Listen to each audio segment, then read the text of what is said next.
Welcome to another episode of The Brand Called You, a podcast and podcast show that brings you leadership lessons, knowledge, experience, and wisdom from thousands of successful individuals from around the world.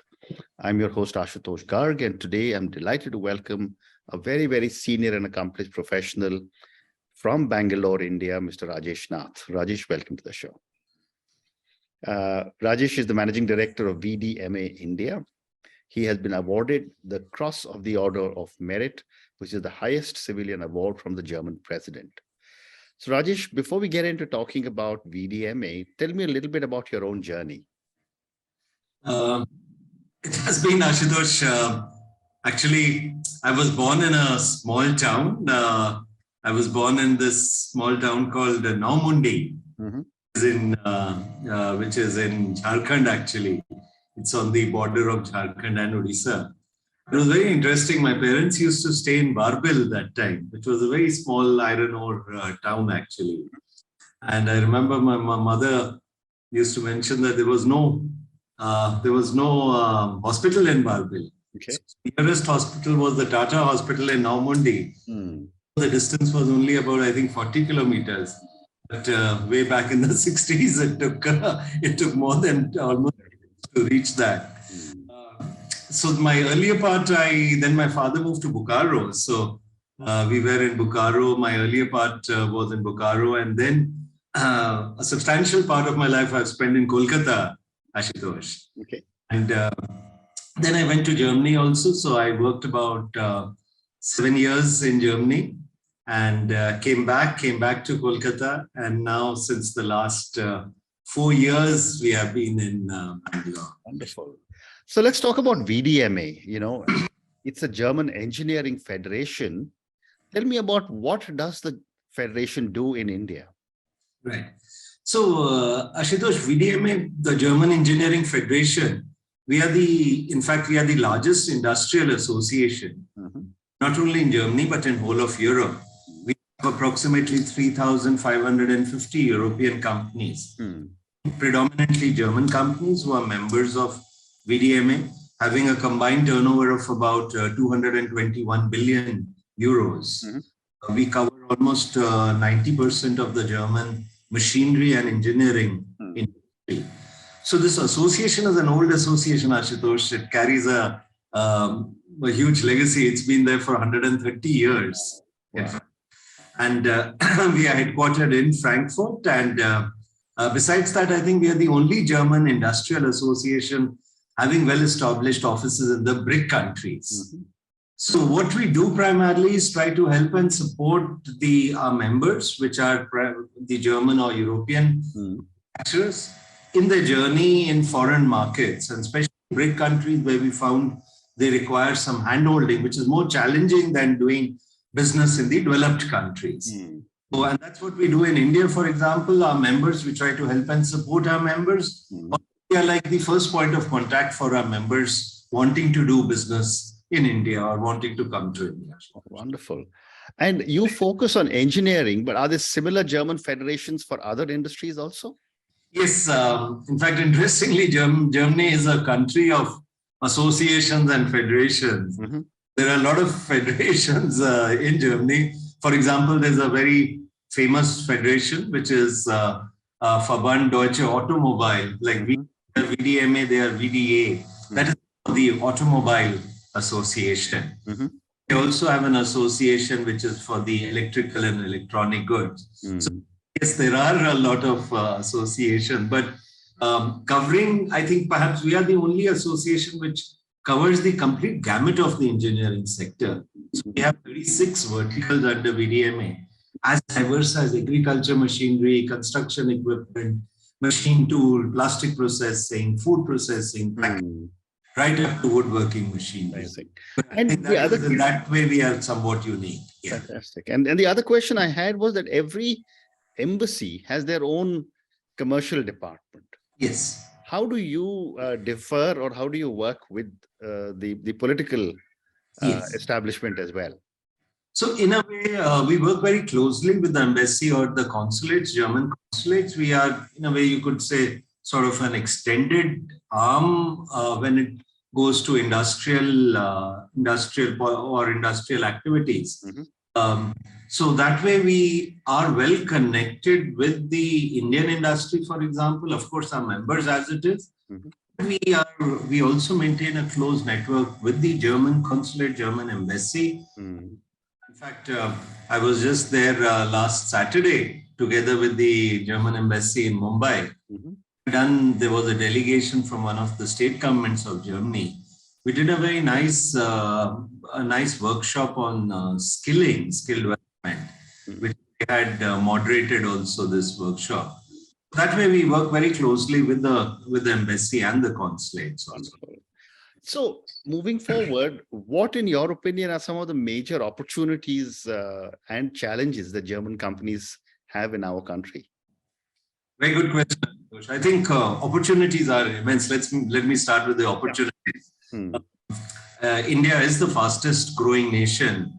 We are expected to do a GDP or have a GDP growth of about 6.8% in this financial year.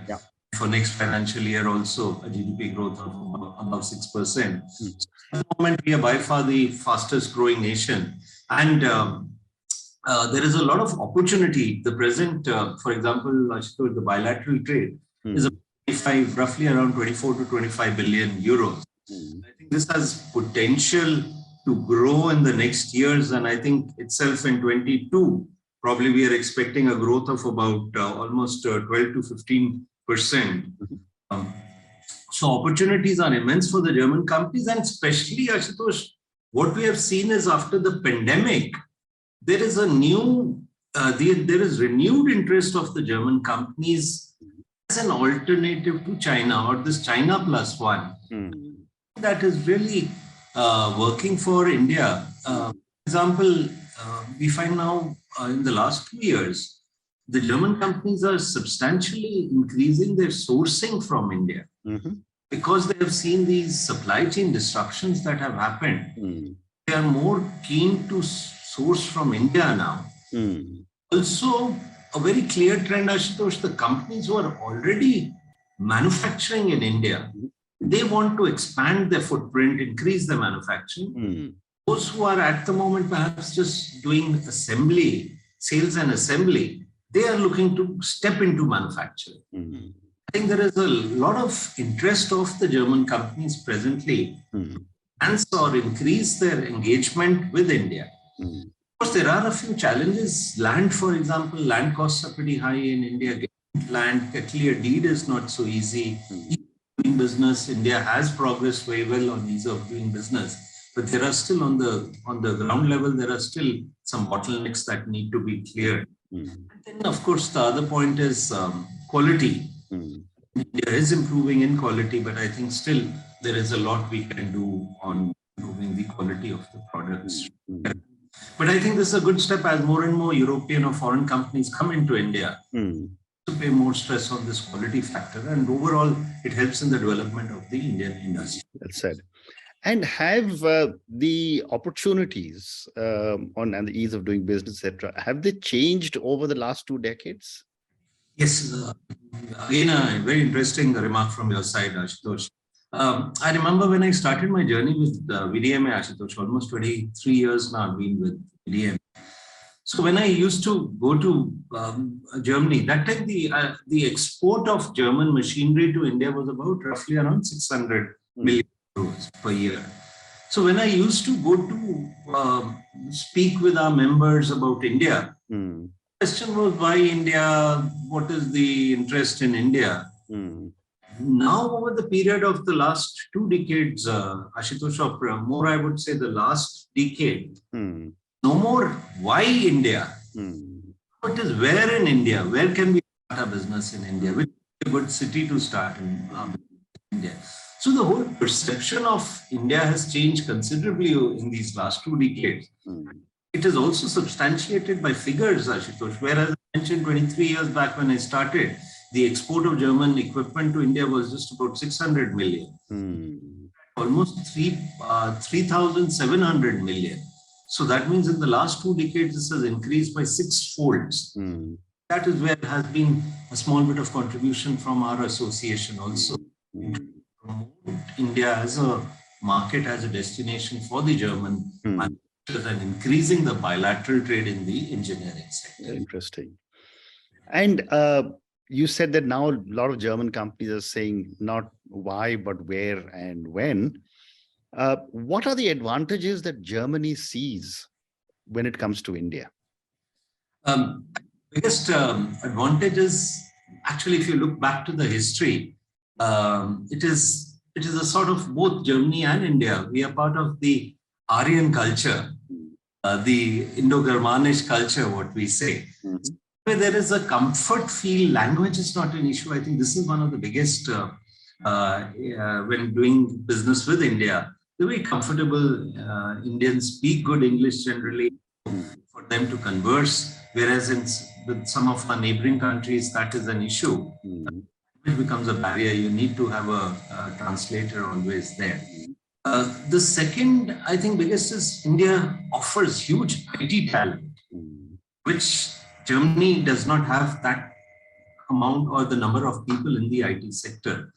So, in fact, there is a good development. We are finding now some of the German companies also setting up sort of automation centers, IT back office functions here in India, where they want to utilize India as a hub for the global operations. So in the last 4-5 years, Ashutosh, we are seeing this trend of setting up in India center of excellence. Now, what is the beauty of center of excellence, or what is the importance of center of excellence, is that certain machines or products are manufactured in India. That is the only Indian subsidiary of that company is manufacturing these products, which are then exported from India to their global operations. I think this is a huge plus what we are gaining here, because this in turn gives good employment possibility for our population here. And it is not just any type of job. It is actually quite an enhanced level of job that they are getting offered here. I think this is really good for development of the Indian economy also. Very interesting. The next question for you, Rajesh, is that, everyone in our country knows that the three major automobile companies from Germany, but which are some of the other dominant engineering giants from Germany who are present in India? Yeah, thanks for this question, because I think this is very relevant when we talk about the German industry, Ashutosh. The German industry, predominantly, their strength comes from the mid-sized companies and the family businesses. Correct. Almost 90% of our members also, Ashutosh, are mid-sized companies, family-owned businesses. And that is forms, like we say, the MSMEs form the backbone of Indian industry. So similarly, I would say these mid-sized family-owned businesses form the backbone of the German engineering industry. And we have quite a few of them. For example, we have about 600 of our members from the engineering sector, Ashutosh, already established in India, operating in India. Of course, some of the bigger ones are very well known, like Siemens, we have, which has been there, for example. Absolutely. In 1857, Siemens had set up the line between London and Kolkata. Then we have companies like Bosch, who have celebrated India for a long 100 years. Beyond these big names also, Ashutosh, we have a lot of these mid-sized companies. And I'll give you an example, a family-owned business. I met the owner because there they have a factory in Nagpur, agriculture machinery sector. The company was formed sometimes in 1782. Wow. Now it is the 11th generation that is running the company.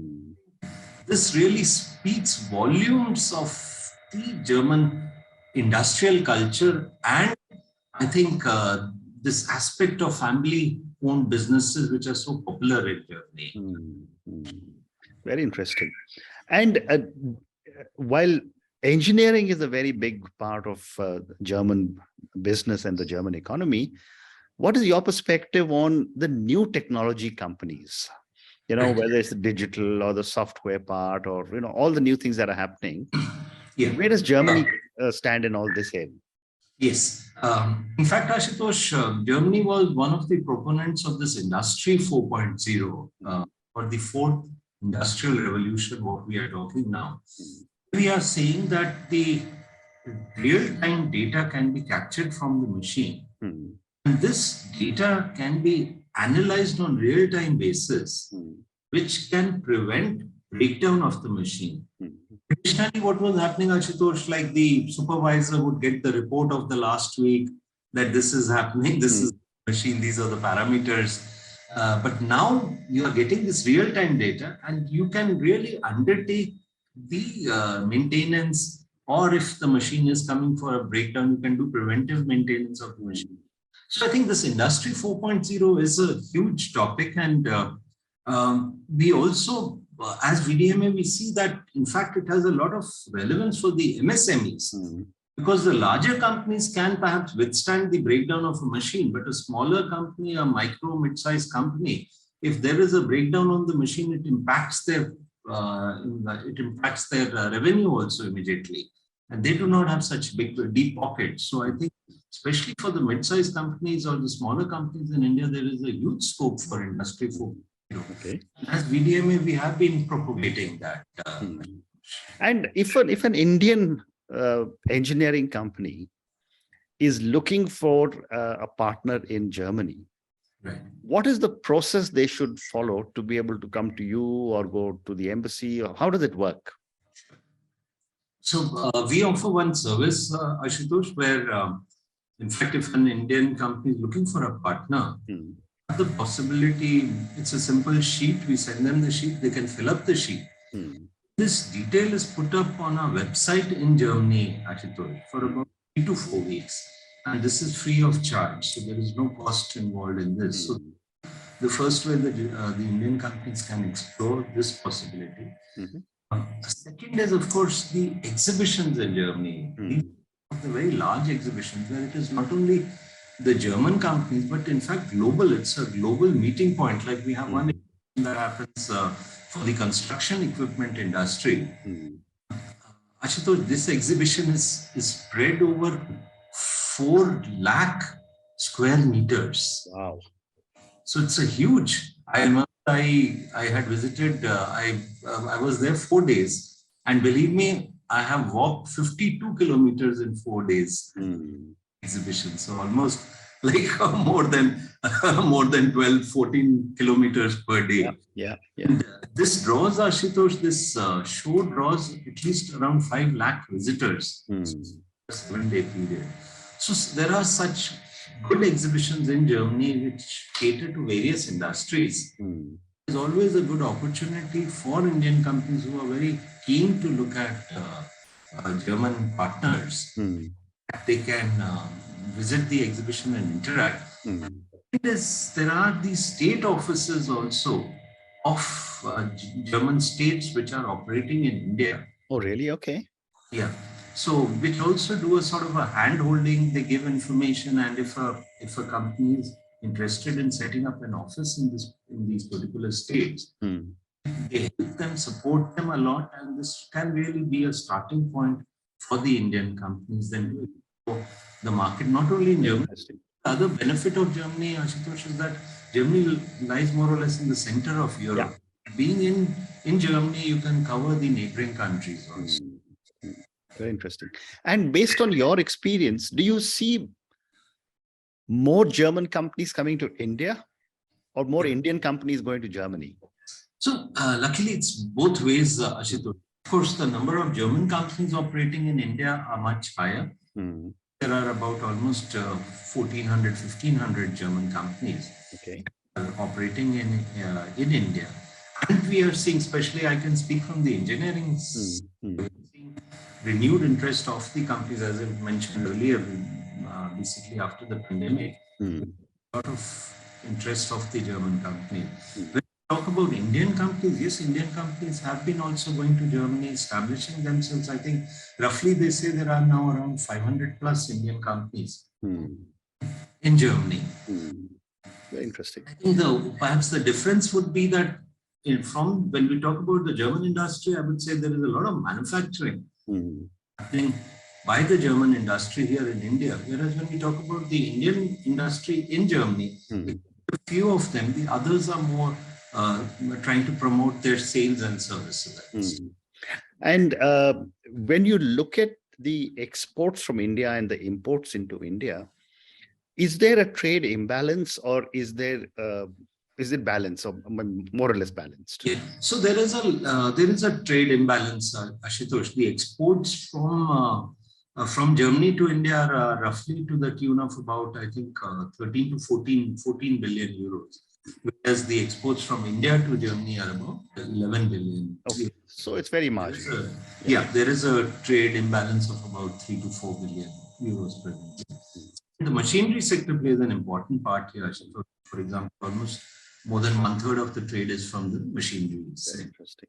And So I have time for two more questions for you. My next question is, how do you see the trade between Germany and India grow over the next 5 years? I'm very optimistic and very bullish that this trade will grow, Ashutosh, because I feel we have only touched the tip of the iceberg, actually. There is a huge scope of trade between the two countries. Presently at around 24 to 25 billion. I think at least a growth of 10 to 15% year on year for the next few years, very much possible. And I'm very bullish, as I tell my German companies also, or my colleagues, that this is going to be India's decade. So the next decade is going to be, surely we are going to see huge potential and growth in India. And I think also our present budget, there's been a impetus on infrastructure growth, futuristic oriented progressive budget. So I think this will all lead to a good development for the Indian economy and the Indian industry. And I'm sure, I think in the next maybe 10-year period, I think it's till 2030. And I think reaching somewhere close to 50 billion euro bilateral trade. Amazing, amazing. And my last question to you, Rajesh, and this is for the many, many people who will listen to our conversation. Based on your own vast experience working with German companies, what would you say are 3 lessons for Indian entrepreneurs wanting to do business with Germany? Thanks for the question. I think a very valid question, Ashutosh. I think my first suggestion would be, see, Germans are very straightforward. They see everything in black and white. Yeah. So there is no color mix in that. So what you say, you have to deliver. And especially, I think, perception of time are very particular. When you commit something, correct, you have to deliver within that period. Yeah. So that is very, very important that we follow that. We are generally a little more flexible, Indian stretchable time, IST. We say, especially when it goes to delivery. Correct. I think the verse, if you have committed a delivery day, and just before 2 days before the delivery, you tell them that it's going to be delayed by a month. It's not accepted. Correct.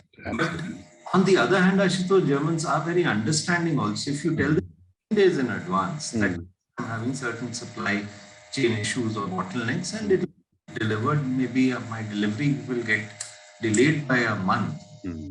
Full understanding for that. But then you have to tell them well in advance that this is how things are progressing, and probably would be a delay. Sure. What is not acceptable would be on the day of the delivery or a day before. Understand. Say that it is. So I think that Germans are very particular about. And second is, I think Germans always work on a plan, very systematic. There has to be a proper plan also when you go for a meeting. There has to be pointers for the meeting, what you're going to discuss. And then you have they're very particular also. Say 45 minutes means 45 minutes. 1 hour meeting means an hour meeting. I think this planning and this thing, eye for details has been is very important when you. And, third thing is, I think Germans are actually very, very friendly people, warm and friendly. The initial impression would be a little cold or very business-like. Once you break this first barrier, warm and friendly, and you can really, and I think one of the biggest advantage of doing business or working with German companies are they are long-term partners. Always believe in a long-term relationship. Yeah. Especially if as a supplier, you're supplying to a German company. They would long-term rather than it's not that if you're $2 or $3 costlier, they would jump partners. That is not the German style of working. As long as you're able to fulfill your commitments to them, this association is always a long-term. Well said. And on that note, Rajesh, and your 3 amazing lessons, the Germans are very straightforward people. What you say must be delivered. And what I also heard you say, even though you didn't say it, is please don't use the horrible jugaad word that we seem to have taken into our lexicon in India very, very conveniently. I don't like the word jugaad at all. The second one you said was it is very important to be systematic and be planned. So therefore, when you go for meetings, make sure that everything is structured and well planned. And the third one is that over a period of time, Germans really welcome long-term relationships. They value long-term relationships. They're warm and friendly people.